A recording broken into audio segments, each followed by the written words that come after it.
2 games over 500, first place. It's hot out there, but let's blow them off the line of scrimmage. Hold on, Los Angeles.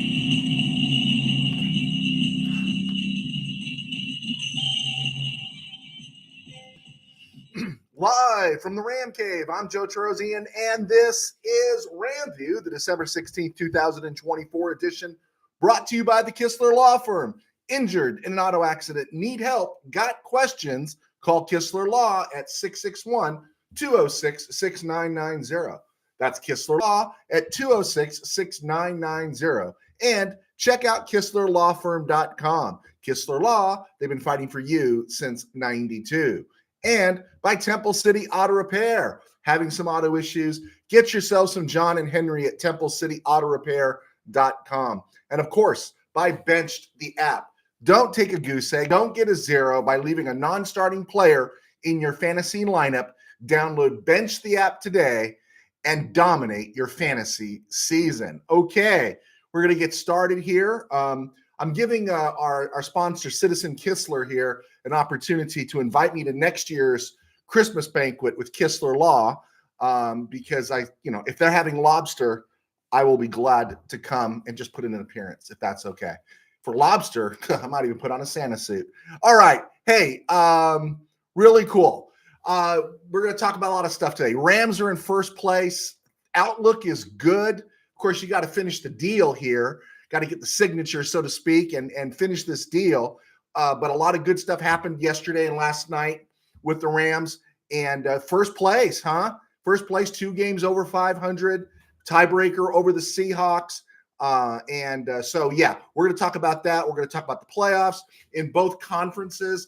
We're going to talk about looking forward to next week, break down some of the games. It'll be a little bit different structure than we usually do. And we'll hopefully get you out of here at about the 35-minute mark. There's a lot of football being played tonight, and I think you guys want to watch it. Because football, unlike what some of the KBM says, anytime there's an NFL game on, you learn something if you watch it, right? Okay. So before we get into all that, think about what we're seeing in the NFL this past week and this past weekend, and it's been building, and think about all the things that's been going on with the players and the sideline stuff and people not wanting to go in and why it sticks out like Joe Biden at an NRA convention, or to be fair, maybe like Trump at the Academy Awards. The epidemic of dropping the ball before crossing the goal line, the Devondre Campbell episode, the Joe Burrow tantrum, the Phillies sideline with Nick Sirianni getting into it with one of his assistants, right? Football is a team game.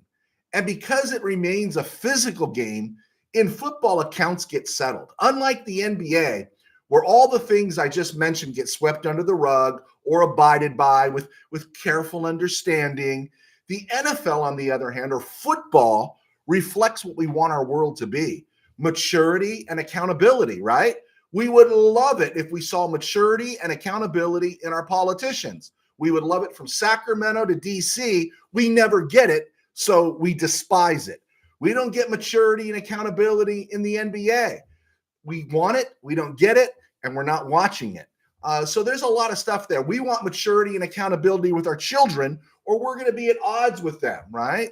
And an understanding for everybody across the board that there will be consequences. Football, that is part of the matrix and the DNA of football. There will be accountability. You need to have maturity, some discipline, and you need to understand that there will be consequences. This culture that creates individualism, this culture that embraces the id that we live in, is antithetical to the game of football, right? Nobody is nurturing the attaboying of these players for dropping the ball before reaching pay dirt. No one is making a rational defense of Devondre Campbell. Foolish people are making a defense of Devondre Campbell, but no one's making a rational defense. The Phillies, Philadelphia, Philly, they remind me of the 78 Yankees, where they were constantly in turmoil, but they found a way to finish. I look at this Philly team, and I was in a rational discussion with Steeler fan Rob today, and I look at this Philly team, and I don't have any faith in them. I just don't. Somewhere along the way, it's a blowout ready to happen. Not a blowout on the scoreboard, but like a tire blowing out on the freeway, if that's ever happened to you, right? You're chugging along and then boom, you're just all over the place. Personally, if I was Lurie, the owner, if I was the Philly GM, I would tell my head coach, if he's indeed my head coach, Nick Sirianni, if you want that assistant coach fired, then you fire that assistant coach. I don't care if he's Norm Chow. I don't care if he's Buddy Ryan. I don't care if he's Chris Shula. I don't care if he's Raheem Morris. My sideline is my sideline, and your butt is gone the second you step between me and one of my players. That's what I would tell Nick Sirianni. And if Nick Sirianni doesn't want to do it, then all you need to know about him and why we have doubts about Philly. Someone has to be held accountable. Someone has to be in charge. And this isn't the NBA. No one dictates to the coach or should dictate to the coach in the NFL. And this is where Sirianni comes across as weak. This is why this Eagles train is looking kind of questionable to me. Joe Burrow has his tantrum on the sideline. And I don't know about you, if you've ever been in charge of people, if you've ever been leading somebody.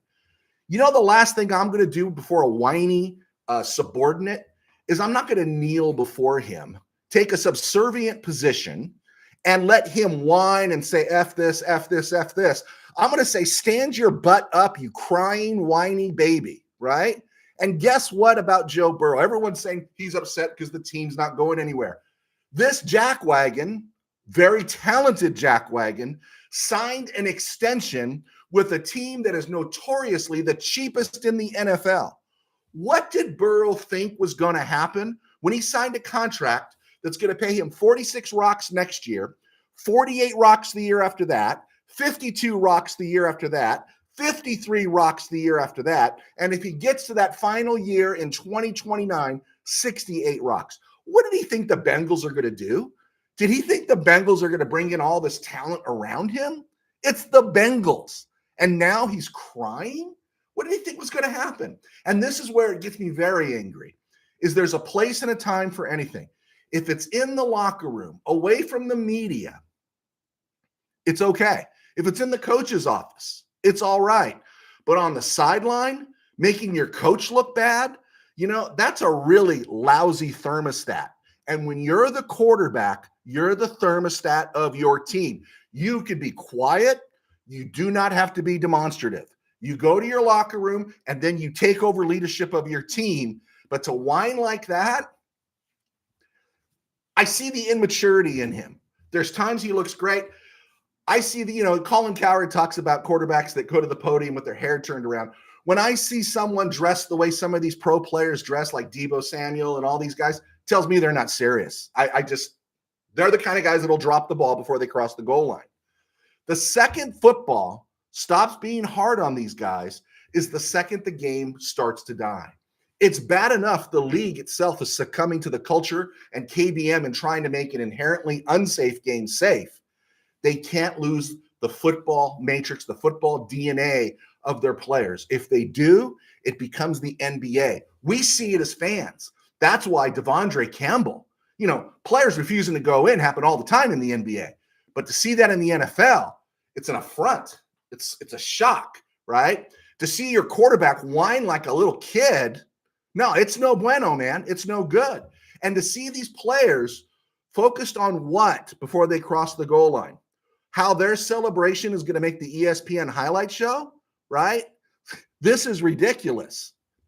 I don't want to see it happen to the Rams, but I would be curious to see how it would be handled by McSnead and that admin if one of the above happened with the Rams.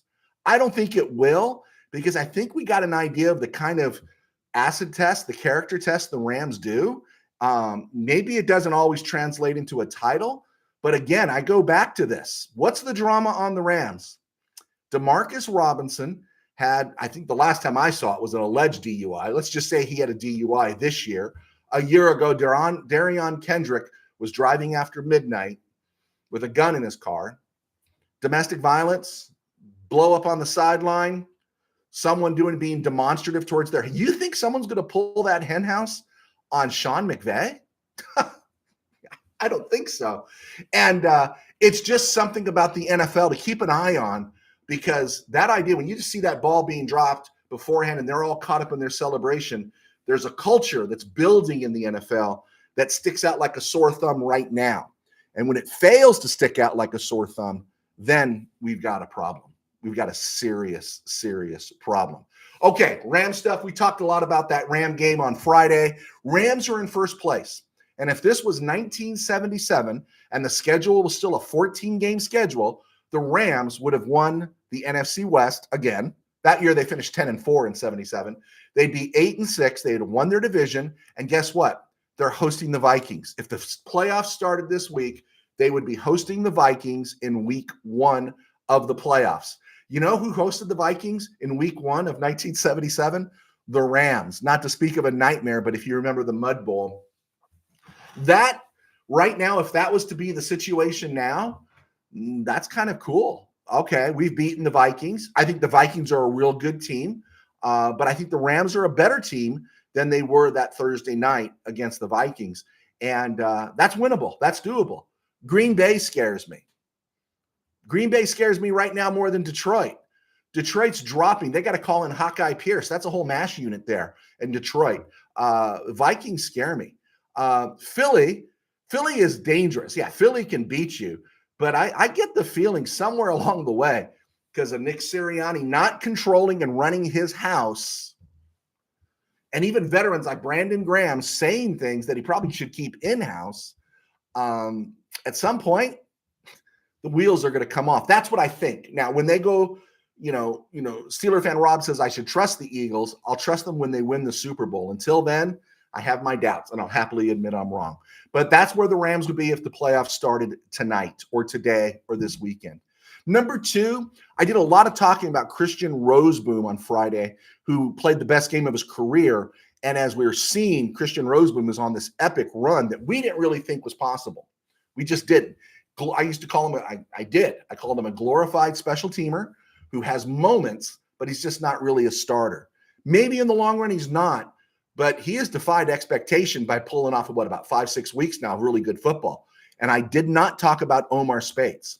If you look at his run since week 10, when he got really inserted into the lineup, who has he struggled against?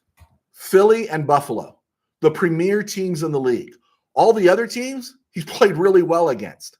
And what was one of his weaknesses that was in his draft profile, which I couldn't understand when I read it? It said he's slow reacting and locating the ball against the run.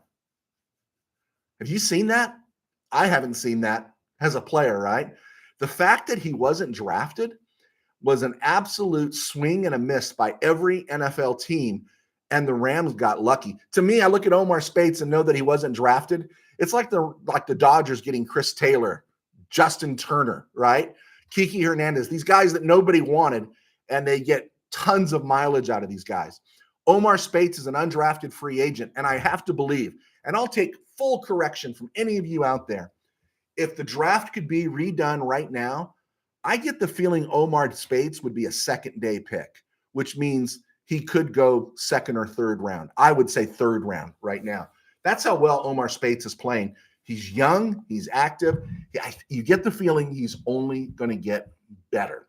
Continuing with the defense, good news on Kobe Durant. They're talking about him positively heading into next week. That was great.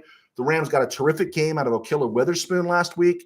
And it's also significant that prior to this past week, Witherspoon's snaps had taken a significant drop. Darius Williams was here, and as well as Kobe Durant was playing really well. And we saw Akilla Witherspoon's snaps really drop sometimes into the single digits the last few weeks. And he came out this week and was great. And I think that's the deal with Witherspoon. We saw it last year. Really good first half of the season. He tailed off at the end. You need Witherspoon in small sips. I think that's what his range is. 20 snaps a week, maybe 25 snaps a week. If he gets that many, if everyone's healthy, maybe less, 15. That's a win for the Rams because the dude can play. He's just got a small gas tank. And speaking of the secondary, and I don't know what it's like for younger fans, but as you watched it, and you watched some video on Quinton Lake, this week.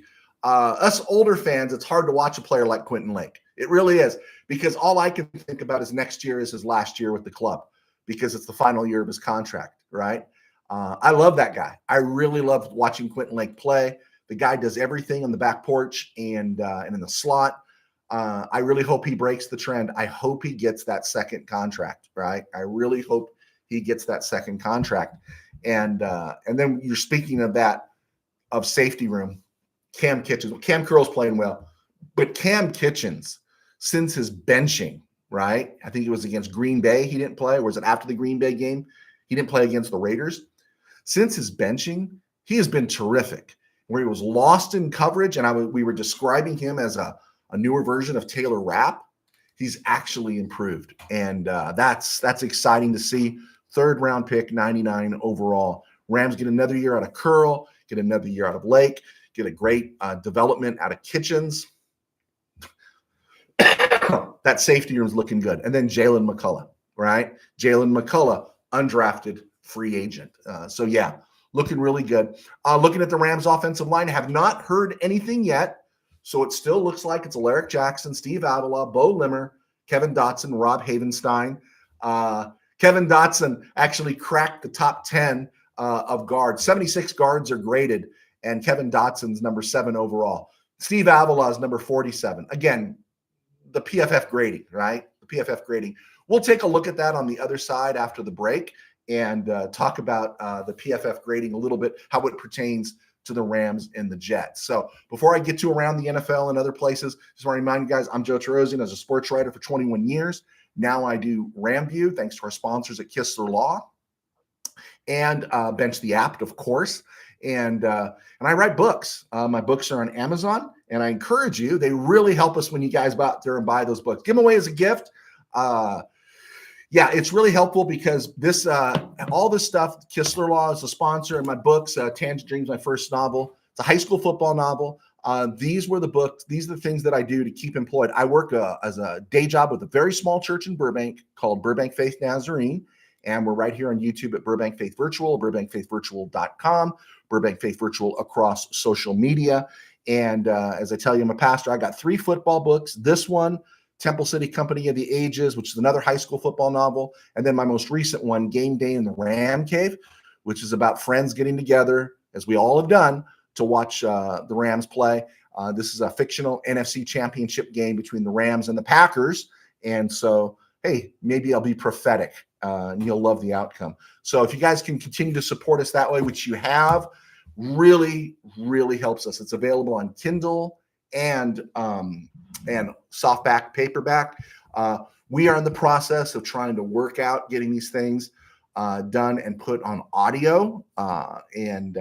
Problem was they're going to use my voice, and I got sick, and I still got a bit of a little lingering cough, and I have to wait for it to clear up before I can get back behind the mic again for reading that stuff. So thank you for your support, and we do appreciate it. We do not have a Patreon. We do not have a paywall. All right, let's see what we got here. Tim Burns, Devondre Campbell will never see an NFL snap again. I could see him having a moment where, if it's possible, where he comes to the Lord and realizes what he's done, and then falls on his sword and takes a bare minimum contract because somebody's going to need a linebacker.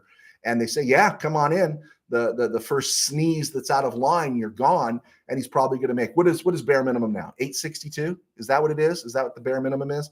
I could see that possibly.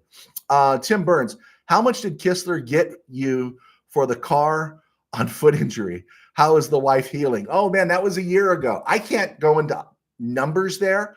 Let's just say how providential it was that a year and a half before, or whatever, I think it was a full year almost before that accident happened, the person who reached out to me was Kistler and his company about being a sponsor for RamView, and he was a auto injury attorney. And my wife got hit by the car. She wasn't in the car, and I didn't know who to call. I honestly didn't know who to call. So that business of injured in an auto accident, need help, got questions.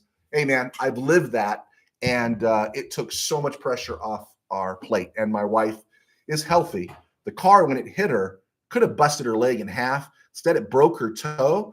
Problem was the car stopped on her foot. Anyway, I go, there we go.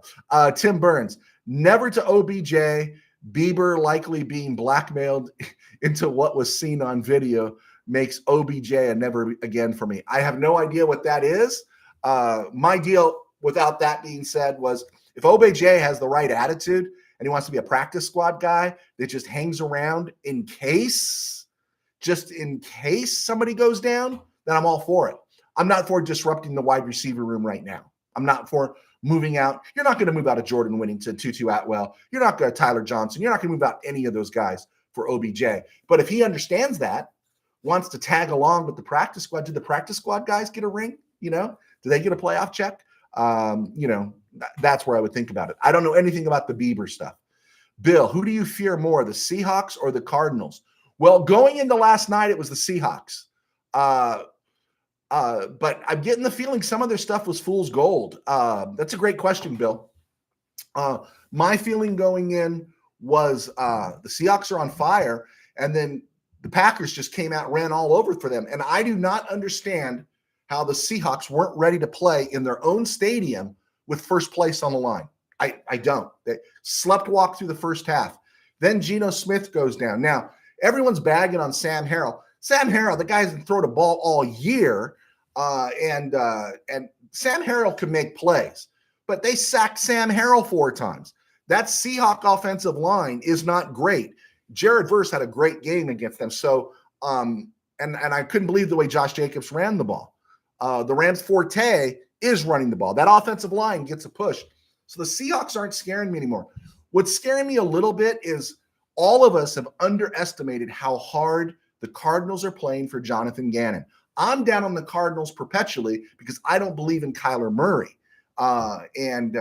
But I will say, not only did I think, game 2 of this season was a trap game, but they're playing hard for Jonathan Gannon. They not that you're going to lose to the Patriots at home, but they're playing hard for that dude. They played hard for him last year, and that's why I was thinking 2025 would be the year the Cardinals were ready to break through.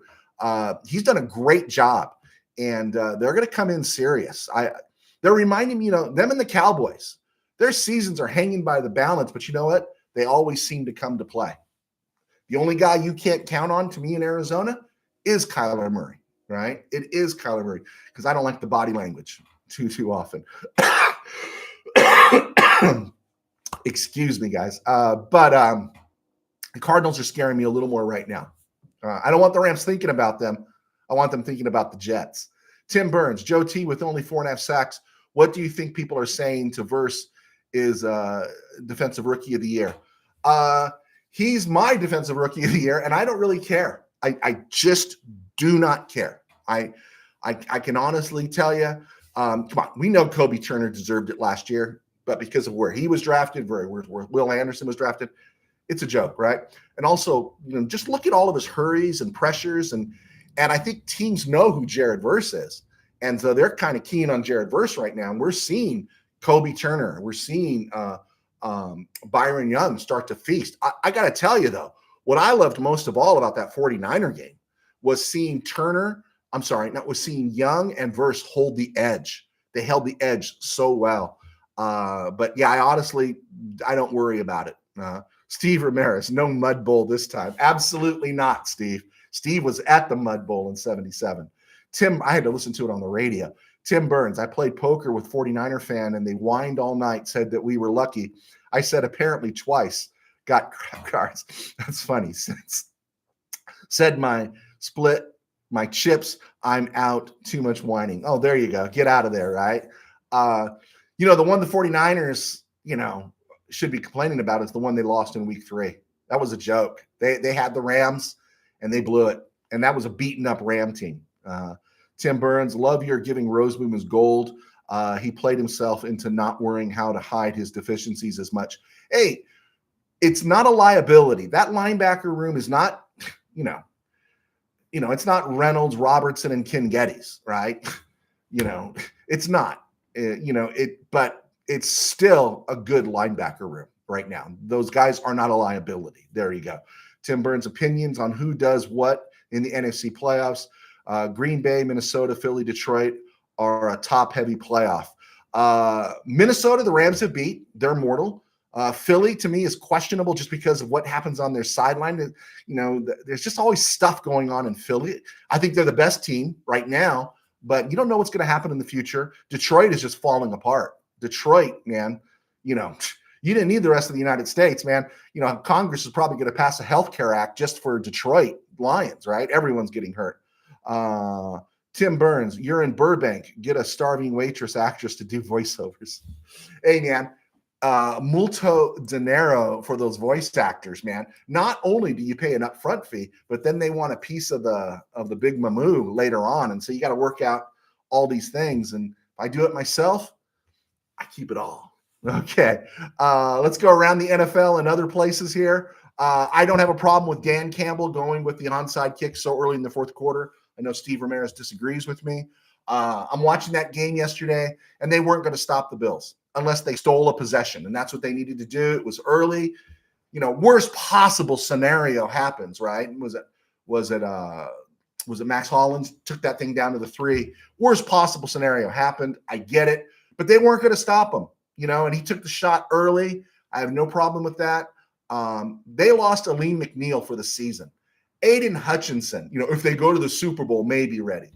Alex Anzalone's been out. Montgomery now is gone for the year, let alone all the other little things that have been happening to everyone else. Marcus Davenport and everybody else getting hurt. And then Khalil Dorsey going out. Totally get why Dan Campbell did that. And, of course, the media is just everyone just loves to come after Dan Campbell, right? They just love to. I think I've said it. I said it somewhere on social media today. I said he's like the NFL's version of Trump, right? Now, you don't have to like Trump. I'm not advocating that you like Trump or anything like that. But if there's a tornado in Angola, someone's going to come out and say it's Trump's fault, right? If there's a bad play that happens somewhere in Detroit, right, it's always going to be Dan Campbell's fault, no matter what. The KBM loves to come after Dan Campbell. And I think it's because he's such an alpha. 49ers have suspended Devondre Campbell. This is the cool part. 3-game suspension, no pay, can't sign with anybody else. That's kind of cool. I heard a great story about John Lynch went positively postal on him. Detroit loses David Montgomery indefinitely. Actually, he's due for surgery. Aleem McNeil for the year. Carlton Davis, the corner that used to play for Tampa, fractured his jaw. It doesn't stop for Detroit. They're looking like the Rams at the start of the season.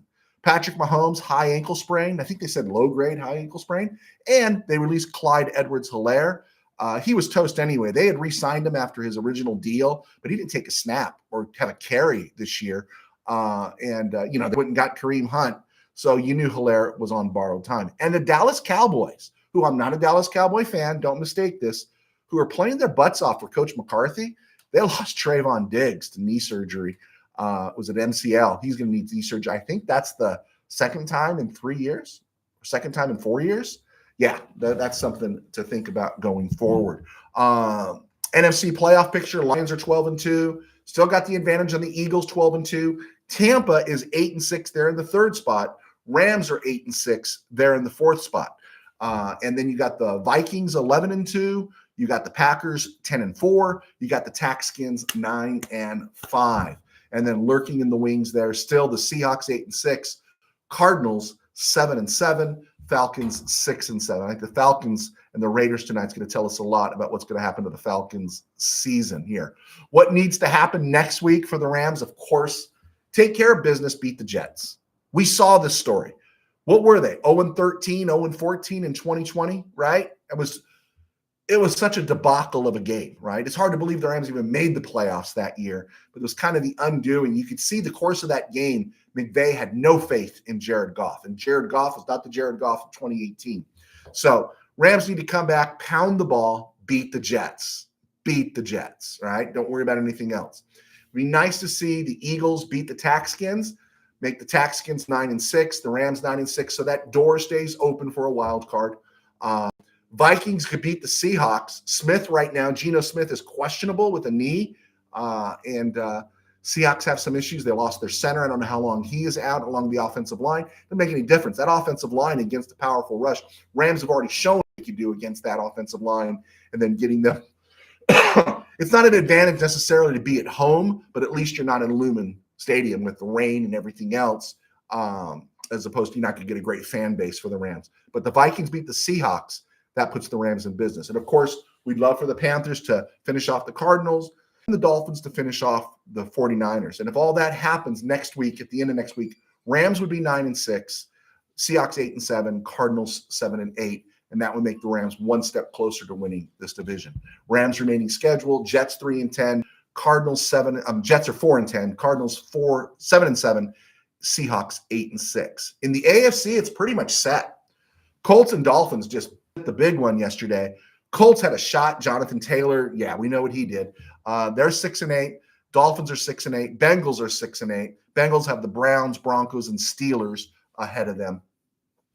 Dolphins have 49ers, Browns, and Jets, but they needed that win yesterday, and they blew it. Chiefs are in first, 13-1. Bills 11-3. Second, Steelers 10-4. Ravens have the fourth spot against not the Ravens. The Texans have the fourth spot at 9-5. Then you got the Ravens 9-5, Broncos 9-5, Chargers 8-6. So yeah, so right now you would get a rematch of the Texans Ravens. If the playoffs were to start tonight, and then you get the Broncos, Steelers, and the Bills, Chargers, little AFL history game there. But Chargers got a 2-game lead in the wild card. That looks pretty set there in the AFC. All right, let's keep moving here, see if we had some more questions. Roll in here. Let's see. ESG, the Lions are in danger of dropping to number 5 seed in the playoffs. There are issues there with the Lions. I feel bad for them, right? I feel really bad. Fortunately, right now, nothing catastrophic has happened along the offensive line, so that makes them viable. Nothing catastrophic has happened to Jameson Williams and Amon St. Ra, and Sam Laporta, Jahmyr Gibbs, and he's got to carry more of a load now going forward, so that'll be interesting to see. But defensively, who are they going to stop, right? If Rams played the Lions right now, forget about emotions, forget about what you want to have happen. How could you not take the Rams right now, right? How could you not take the Rams? Let's see, JD Durham, no worries. Thank you so much, man. There you go. Thank you, JD. ESG, the Buccaneers have Cowboys, Panthers, and Saints left, so it looks like they'll be locking up the 3rd seed. Have you seen the Buccaneers?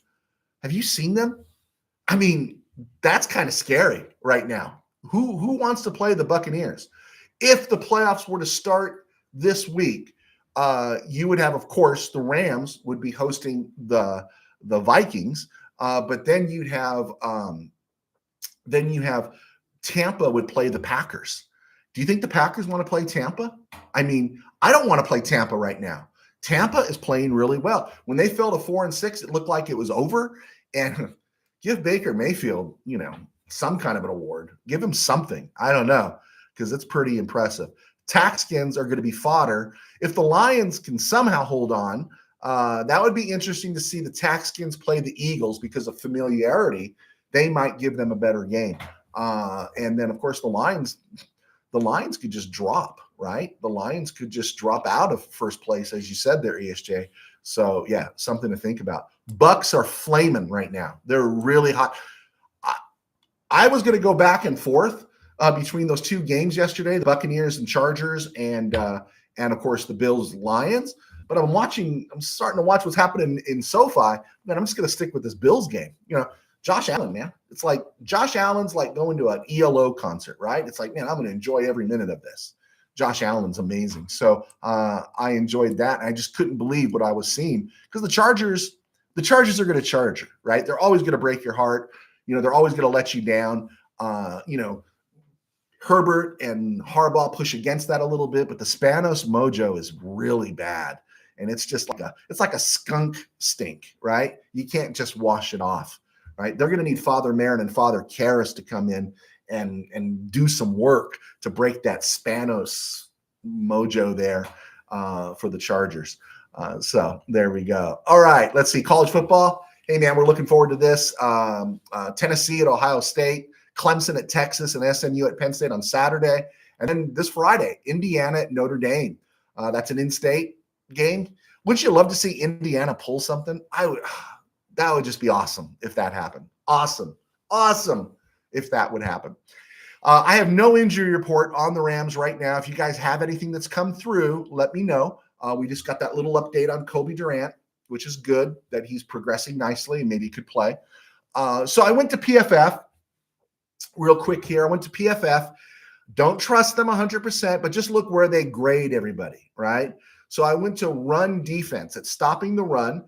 PFF grades the Rams at 13 overall. Wow, that's quite a hike from where the Rams used to be. They got the Jets at 24. So what does that tell me? Pound that rock, right? Pass defense, they have the Rams at 20 and the Jets at 12. Well, you got Sauce Gardner and those guys. Yeah, you expect that to be the case. But if you remember at the start of the year, early on, the Rams were being graded somewhere about 29, 30, 31. And right now, PFF has them at 20. Pass rush, Jets are at 23. The Rams are at 10. Run blocking on offense, Rams are at 6. Jets are at 15. They got Breece Hall. The Rams are rated pretty high there. Here's the one that's really kind of funny is pass protection. They got the Rams have the 31st best pass protection in the league. Yeah, 31st, right? I mean, that's Panther-esque. That's Bengal-esque. That's, that's Seahawk-esque. What are you talking about? How do they grade that?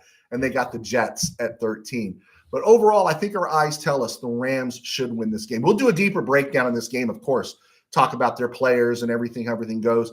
But the Rams, everything on paper is right there. This game is for the taking. You can't horse around. They went to I'm going to say is it MetLife? I was going to say the Meadowlands. Is it MetLife Park? They went there 2 years ago or last year, and they fooled around with the Giants. Remember that? They fooled around with them when they shouldn't have, and they got the win. They shouldn't fool around with the Jets. I don't care what kind of game Aaron Rodgers and Devontae Adams had. They had that game against the Jaguars. The Rams are a better defense. The Rams should be able to keep them in check and be able to do what they want on offense. So leaning that way. This week I was 8-6. I took a lot of long shots. I'm 141-81 on the season.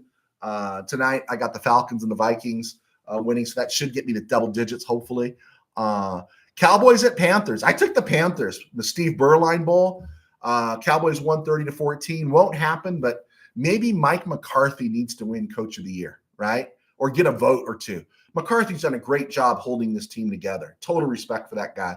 I hope he goes to a better place. I hope he's not going to be stuck in Dallas because the future's not bright there. I took the Browns in an upset over the Chiefs, the Frank Pitts Bowl. Chiefs won 21-7.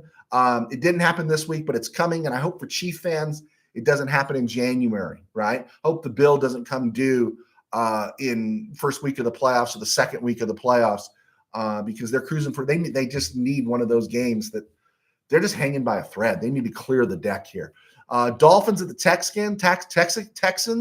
I took the Dolphins, the Sage Rosenfels Bowl. Great win for the Texans and totally unacceptable for Miami. That's a look yourself in the mirror. And that's when you pull Mike McDaniel into the room and you say, what the blank's going on, dude? You should have won that game. Everything was lined up for the Dolphins to run the table to finish the year. And then he finished 10-6, and they didn't do it. They didn't do it. That was awful what the Dolphins did yesterday. Jets 4-10. They beat the Jaguars, who are now 3-11 in the Jeff Loggeman Bowl. Hopefully it's the last hurrah for the Jets. Texans improved to 9-5 over the Saints in the Billy Kilmer Bowl. Saints had a shot there at the end, went for the 2-point conversion. A good man maker for the Texans, right? Young team getting a close win like that. Good for their development. They're a team to be afraid of going forward in the future. Ravens at Giants, the Chris Canty Bowl. Baltimore blew them away. Great tune-up for the Ravens heading into the playoffs. The Giants are the equivalent of playing Mercer in November, right? That's what it's like playing the Giants in December. They're Mercer in November.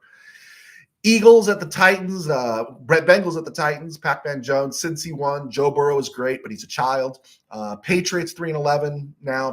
Cardinals 7-7 at the Chandler Jones Bowl. Wins a credit to Jonathan Gannon. The Birds have limits, but Gannon's not one of them.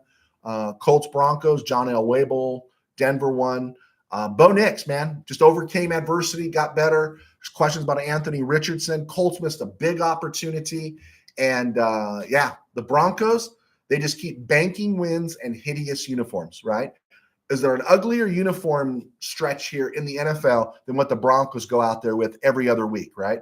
Just go out there with the original Orange Crush and be done with it. Keep your brand and be done with it. You're enormously uber rich, the ownership there in Denver. Just make it your brand. Go back to the D, go back to the orange, make it yours, and stay away from these stupid uniform combinations. Bills, Lions, by the way, Lions, get rid of the black. Everyone just wants to see the silver and Honolulu blue. Buffalo won the Chris Spielman Bowl. Buffalo with injured players, they still gave up 40 again, right? 44 last week, 42 this week. And who's like Josh Allen, right? Who's able to make war with him? Amazing. Buccaneers beat the Chargers. We talked about that. Who wants to play the Bucs right now? Steelers beat the Eagles. I'm sorry. I took the Steelers initially. Then I flipped to the Eagles, and I was right because they didn't have George Pickens. Physically, Philly out-physicaled Pittsburgh. TJ Watt got banged up. I don't know if it was serious. Steeler fan Rob didn't tell me about it. Usually he starts coming in and saying, well, you know, he was so-and-so was hurt. But I took the Eagles in this one. Eagles are a good team, but can you trust them?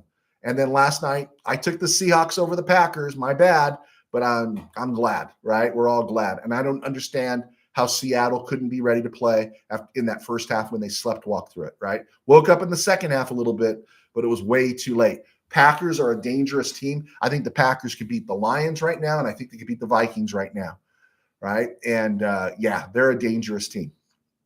So there we go. All right, Bears, Vikings playing right now. Falcons, Raiders right now. And I think we're going to let it go at there. We're not going to do this day in history. I went 40 minutes. And here we go. Steve Ramirez does not want Indiana. He says, go Irish. Okay, go Irish. I'll tell you this. Marcus Freeman makes me like the Irish as much as I'm possibly capable of liking the Irish. I like Marcus Freeman. Does that help a little bit? But I'm still rooting for the Hoosiers. JD Durham, Rams versus Bills in the Super Bowl. Hey, man, I think what we said at the start of the year here, we said two things. I think Mr. Burns and I were batting this around, but we said high end for the Rams, they go 13-4. Low end for the Rams, they go 11-6. And right now they have a shot to go 11-6. And I think what we said was bare minimum, this was a team good enough to go to the NFC Conference Finals, right? The NFC Championship game. That was like the next level. And then maybe anything beyond. I didn't think they could win the Super Bowl, but, you know, it's funny. You say, oh, if my team could just go to the Super Bowl, I wouldn't care, right? We're going to care. And right now, the team that's the hottest team, because somebody has to figure out a way to stop Josh Allen. They have to figure out a way to stop Josh Allen. And, yeah, there's a lot of deficiencies there with the Bills, but the Steelers got deficiencies. The Ravens have deficiencies. The Chiefs have deficiencies. There's deficiencies everywhere in the AFC. So, yeah, Buffalo could come out, and the Rams would have a shot against Buffalo. In fact, all things being equal right now, I think the Rams would have a shot against any team in the AFC. The teams in the NFC that worry me, I don't want to go to Lambeau. That's bad enough, right? But, you know, when the Rams went to the Super Bowl in 21, it was almost like they had to defeat their demon, right? 49ers owned the Rams for about 4 years leading up to that point, and it was like, you got to beat them. You know, if you want to go to the Super Bowl, you got to beat the 49ers, right? And they did, and they went to the Super Bowl. And the way the last, 5 seasons, 20 through 24, Rams keep losing to the Packers. And they haven't won in Lambeau in forever.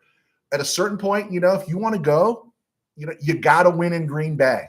You got to win in Green Bay and stuff. Is it possible? Yeah. I think it's a better Rams team than it was that faced them then. But again, it would likely be in Lambeau. So, yeah, I'll take it, man. I will take Rams Bills in the Super Bowl.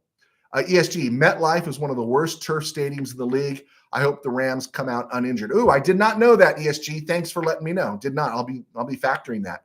Vong Saham. All right, Onani.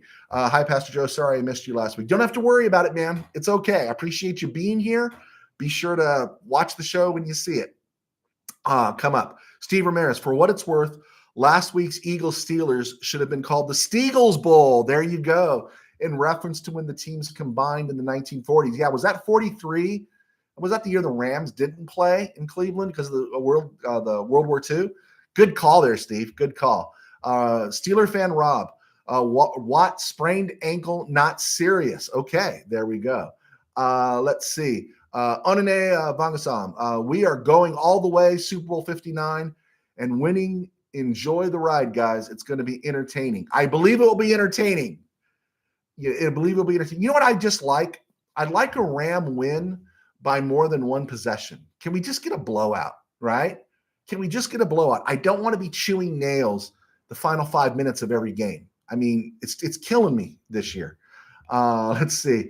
Steve Ramirez, if the Rams play the Packers in the playoffs, it won't be in Lambeau. No? Explain that to me. I thought the home team, the division winner, only gets it in the first round. Isn't that true? No? Do the Rams get to keep home field advantage throughout the weeks of the playoffs if they keep winning? Is that what happens? Would Green Bay be on the road the whole time? Anyway, let me know. That's interesting. Good. I'm glad that's why I have you here, Steve. Look at this. We went 46 minutes. Outstanding. All right. We got the full show in. Thanks for clicking on, guys. I do appreciate it. I did get on a little early today. I'm going to try to do that about 5 minutes early. Drop some stuff in the chat box. So if you see us on, we get a little chat before we go live and everything and such. So, all right, cool. We're here. Steve, drop me a line. If I don't get it here, drop me a line somewhere. I want to know how that breaks down. I would have figured the Rams would have a home game. Division winners always maintain the highest seed. Are you serious? Okay, so here's the thing. If the Rams can play the Packers in the NFC title game, in game day in the RamCave, the NFC title game is against the Rams and the Packers in Los Angeles. Talk about prophecy here. All right. You guys need to buy game day in the RamCave. Build that good Ram mojo up. All right, guys. Thanks, Steve. I appreciate it. Okay, guys. I do appreciate all of you. Hit like, subscribe. Check us out on Spotify from the RamCave. All right, guys. God bless. Take care. Rams are in first place.